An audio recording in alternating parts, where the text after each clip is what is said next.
Good evening. I'm John Yang. The last time Ukrainian President Volodymyr Zelensky was in the Oval Office, things got heated as President Trump loudly berated him. But when he returns tomorrow, he'll have reinforcements.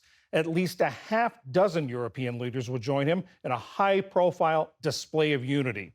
After meeting with Russian President Vladimir Putin last week, Mr. Trump aligned himself with Russian positions. That triggered European fears that Ukraine could be pressured into accepting a deal on Moscow's terms. Today, Zelensky was in Brussels meeting with European Commission President Ursula von der Leyen.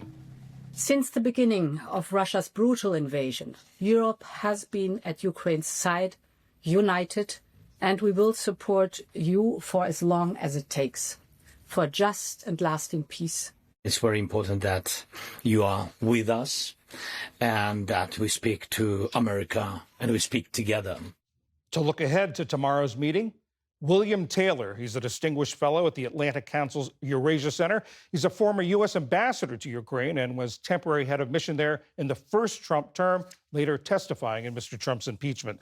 Mr. Ambassador, this is going to be a remarkable scene in the Oval Office tomorrow. You've got heads of state flying to Washington on a moment's notice to support Zelensky. How unusual is this? It's very unusual, John. You're exactly right. This is a measure. This is a demonstration of how strongly the Europeans feel about Ukraine and how about supporting Zelensky.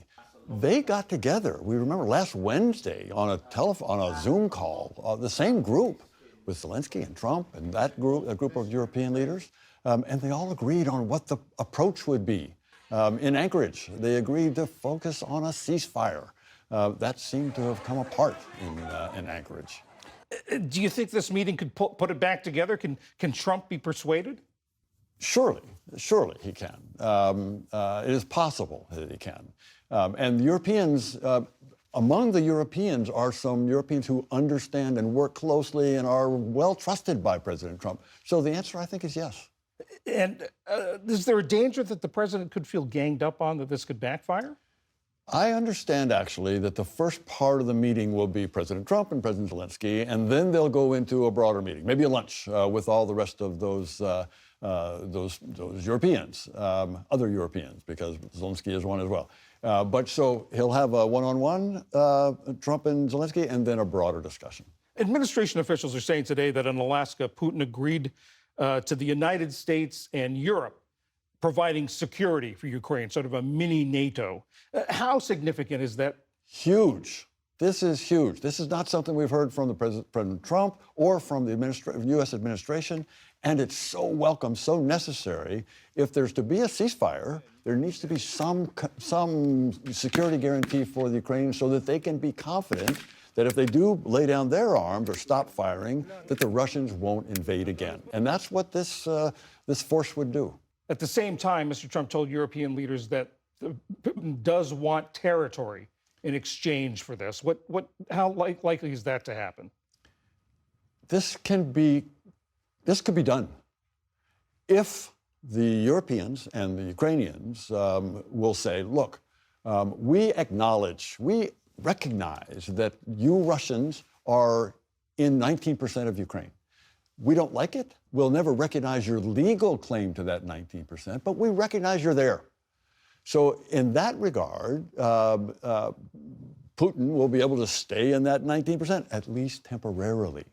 The Ukrainians will never agree to a long-term, a permanent loss of that territory. They won't, and they can't. But they could acknowledge that de facto, the Russians are there. That might be enough to get a ceasefire. What do you think is going to come out of tomorrow? Demonstration of unity. I think it's very clear that the Europeans, including Zelensky, will be very together, and they'll be focused on a ceasefire, and they'll be focused on that security guarantee that you raised.